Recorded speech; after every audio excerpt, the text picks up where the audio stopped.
हाय, कशा आहेत सर? या मस्तपैकी अशा स्माइलीसोबत तुमचं मी माझ्या व्हिडिओमध्ये स्वागत करते. श्री स्वामी समर्थ. सकाळी खूप छान अशी पूजा झाली आणि खूप म्हणजे सर्व क्लीन वगैरे करून खूप दिवसांनी अशी मला पूजा करण्यासाठी वेळ मिळाला. आणि मला जी पितळेची भांडी जे असतात ना, म्हणजे तुम्ही आता बघत असाल, ती मला ही कळशी ना मला लग्नामध्ये मिळाली होती. ती फटाफट घासून त्याच्यामध्ये गरम पाणी भरून ठेवलं, कारण की ना कोविडपासून सुरूच झाले ते गरम पाणी थंड करून पियायचं. जर तसं नाही केलं ना मग ती पाण्याला पण ना कशी वेगळीच चव लागते. त्याच्यामुळे तसं करून मी तसं प्रॉपर असं करून ठेवलं. आणि एका साईडला मी ना घावण्यांचं पीठ भिजवून ठेवलं होतं आणि दुसऱ्या साईडला मी कुकर पण लावून ठेवलं होतं, कारण की डाळ भाताचा कुकर लावून ठेवला होता. ठेवण्याची तयारी करत होती. सो एका साईडला ते पण झालं, एका साईडला घावण्याची तयारी पण झाली, सो एका साईडला पूजा पण झाली.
आजचा दिवस होता आणि जेवण वगैरे झाल्यावरती आज मी ना रवा केक बनवणार आहे. सो घरातल्या जे काय अवेलेबल असेल ना त्याच्यामध्येच मी आज रवा केक बनवणार आहे. माझ्याकडे ना भांडं आहे ना, ओव्हन आहे, काही नाही आहे. कढईमध्ये मी आज रवा केक बनवणार आहे, ते पण मिक्सरच्या भांड्यामध्ये नाही, ह्याच्या काय बोलतात कुकरच्या भांड्यामध्ये. मी मिक्सरला डायरेक्टली ग्राइंड करून कुकरच्या भांड्यामध्ये रवा केक बनवणार आहे. सो तो कसा बनवणार आहे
भाजी नॉर्मल जशी बनवतात तशीच कांदा टोमॅटो वगैरे फोडणीला घालायचं. त्यानंतर मी ग्रेव्ही मसाला मी अगोदर करून ठेवत नाही. मी अगोदर ना 2 वर्ष अगोदर बाबू व्हायच्या अगोदर ना मसाला मी अगोदर बनवून ठेवायचे. म्हणजे जो बोलतात ना आठवड्याचा जो सुखा मसाला असतो जो भाजीमध्ये टाकतात तो बनवून ठेवायचे फ्रीजमध्ये. पण आता कशाने ओरडून फ्रीजमध्ये जास्त काही खायचं नाही. त्यामुळे ना आता सुरुवात केली हळूहळू जरा कमी करायची. त्यामुळे ना जेवढं लागेल तेवढंच मी फटाफट भाजून वगैरे मिक्सरला ग्राइंड करून घेतले. तिथे लगेच बघ अशा प्रकारे मसाला करून घेतला. म्हणजे नॉर्मली मसाल्यामध्ये काय कांदा टोमॅटो लसूण आलं आणि खोबरं हे सगळं मिक्सरला ग्राइंड करून घेतले. भाजून मस्त मिक्सरला ग्राइंड करून घेतले. मी अगोदरच ना खोबरा भाजून मस्त मिक्सरला ग्राइंड करून अगोदरच माझी ॲटलिस्ट 1 बॉटलला भरलेली असते. बघा अशा प्रकारे मस्त अशी मटारची भाजी माझी रेडी आहे. एकदम छान झाली होती. तर हे झाल्यानंतर ना मी पण मग खाली गेली हे राऊंड मारतो की नाही बघायला. कारण की मी खिडकीतून बघितलं होतं की तो एका साईडला जाऊन उभा आहे आणि फक्त गप्पा गोष्टी करतोय. सो मी खाली गेल्यानंतर मग आम्ही राऊंड मारले. नंतर आम्ही आलो वरती. जेवण सर्व झालं होतं. तोपर्यंत मी ना फटाफट कपडे धुवून घेतले, जेवून घेतले, थोडाफार आराम केला. आणि 3-3:30 वाजता ना केक बनवायला घेतलं. कारण की अक्षित त्या टायमाला झोपतो. जर त्याला मी अगोदरच बोलली होती की मी केक बनवणार आहे. सो त्याचं चालू होतं की कधी बनवते. जर त्याला माहिती पडलं की ते मी चॉकलेट्स आणले होते तर मग तो मला इथे केक बनवायला दिलं नसतं. सो ह्याच्यामध्ये पण गडबड झाली आहे माझ्याकडून. काय गडबड झाली आहे तर केक बनवताना असं काय ना काय होतच असतं. त्याच्यामुळे मग काय झालं आहे तर ही व्हिडिओ शेवटपर्यंत बघा. मी आता इथे ना रवा केक बनवते. चॉकलेट रवा केक बोललात ना तरीही चालेल. सो ह्याच्यासाठी ना मी इथे 1.5 वाटी रवा घेतला आहे. तो मिक्सरमध्ये डायरेक्ट मिक्सरच्या भांड्यामध्येच घेतला. तुम्ही आता बघालच. तुम्ही बघितलं इथे 1.5 वाटी. सो माझ्याकडे मेजरमेंट कप आहे. त्याच्यामध्ये मी 1.5 वाटी रवा घेतला आहे. नंतर अर्धी वाटी साखर घेतली. प्रॉपर अशी अर्धी वाटी. जर तुम्हाला चांगलंच गोड पाहिजे असेल तर साखर टाका. नंतर 1/4 कप कोको पावडर घेतली. कोको पावडर नसेल तर काही प्रॉब्लेम नाही. सर्व संपवून टाकते. कारण की नंतर मग यूज करण्यापेक्षा आताच ते सर्व संपवून टाकते. नंतर 1/4 कप तेल घेतले. अर्धी वाटी दूध घेतले. अर्धी वाटी दही घेतले. जर तुमच्याकडे ना जाड रवा असेल तो आधी मिक्सरला ग्राइंड करून घ्या. नंतर मग ग्राइंड होईल ना होईल प्रॉब्लेम होऊन जातो. त्याच्यामुळे अगोदरच मिक्सरला ग्राइंड करून घ्या. आणि त्याच्यानंतर मग ही साखर दूध दही तेल जे काही तुम्हाला पाहिजे असेल त्याच्यामध्ये टाका आणि परत एकदा मिक्सरला ग्राइंड करून द्या. आणि एकदम पातळ मी आता तुम्हाला दाखवेन. थोडंसं त्याच्यामध्ये ना मी पाणी पण टाकलं. जवळजवळ ना 2 स्पून पाणी टाकले कारण की तो दहीचा जो भांडा होता त्याच्यामध्ये थोडंफार दही राहिलं होतं. त्याच्यामध्ये मी पाणी घेऊन तो त्याच्यामध्ये टाकलाय. थोडी वरून साखर टाकली आहे. आणि ह्याच्यामध्ये जर तुम्ही व्हॅनिला एसेन्स टाकलं तरीही काही प्रॉब्लेम नाही. मी नंतर टाकलाय. सो हे सर्व मिक्सरला मी ग्राइंड करून घेते. बघा आता मस्त मिक्सरला ग्राइंड करून झालं आहे. सो ज्या भांड्यामध्ये मला केक बनवायचा आहे ना त्या भांड्यामध्ये ऑलरेडी मी तेल लावते.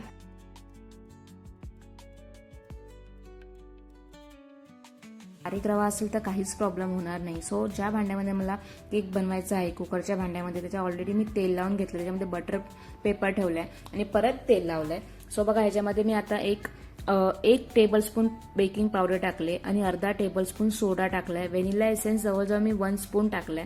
आणि सर्व आता एकाच दिशेने सर्व फिरवून घेते.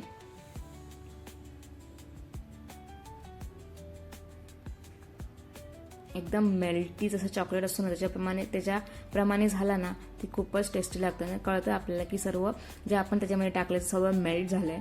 सो अशा प्रकारे ते सर्व मिक्स करून घेते आणि एकाच वेने मिक्स करून घेते.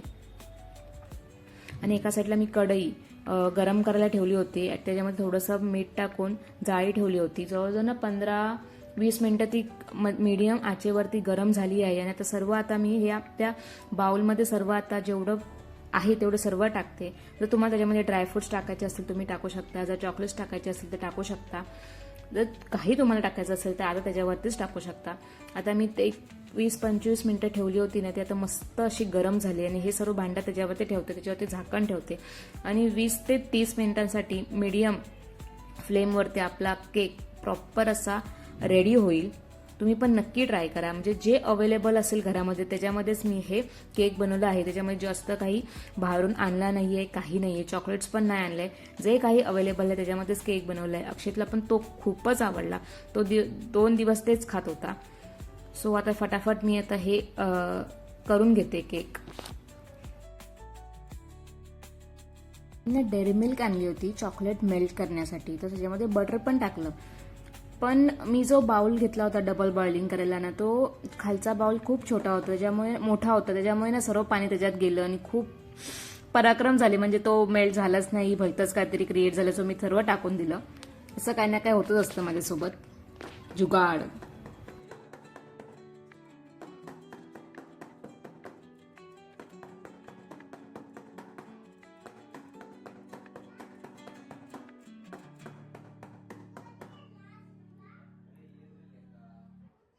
थोडंसं टॅप करून घ्यायचं, कारण की जी हवा वगैरे जर अडकली असेल तर ते निघून जाईल. सो अशा प्रकारे माझा 20 ते 25 मिनिटात केक, रवा चॉकलेट केक रेडी होईल. सो तुम्हाला दाखवते मी. त्याच्यावर जो मग तुम्हाला चॉकलेट वगैरे टाकायचं असेल तर नॉर्मली आपला जो प्लेन चॉकलेट घेऊन यायचं, त्याच्यामध्ये बटर टाकायचं आणि एकदम मेल्ट होईपर्यंत ना गरम पाण्यावरती डबल बॉइलिंग करून घ्यायचं. बघा अशा प्रकारे माझा जी टूथपिक मी टाकली होती जी क्लिअरली बाहेर आली आहे आणि माझ्या अशा प्रकारे केक खूप छान असा रेडी झालाय. खूपच छान झाला होता, म्हणजे टेस्टी, प्रॉपर साखर वगैरे झाली होती, दही पण दूध पण काही जास्त कमी झालं नव्हतं. जेवढं पाहिजे तेवढंच मी टाकलं होतं आणि एकदम पण गोड झालं नव्हतं, प्रॉपर झालेला. तो आता मी थंड करायला ठेवलाय, गॅस बंद केलाय, थंड करायला ठेवलाय.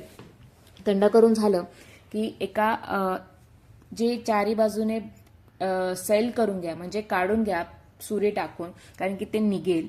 आणि एका प्लेटवरती उलटं मारा की इझिली ते निघून जाते. तुम्हाला मी दाखवते, खूप इझी, काही त्याच्यामध्ये अडकलं नाही, काही नाही. खूप इझिली तो प्लेट मारल्या मारल्या लगेच इझिली बाहेर आला.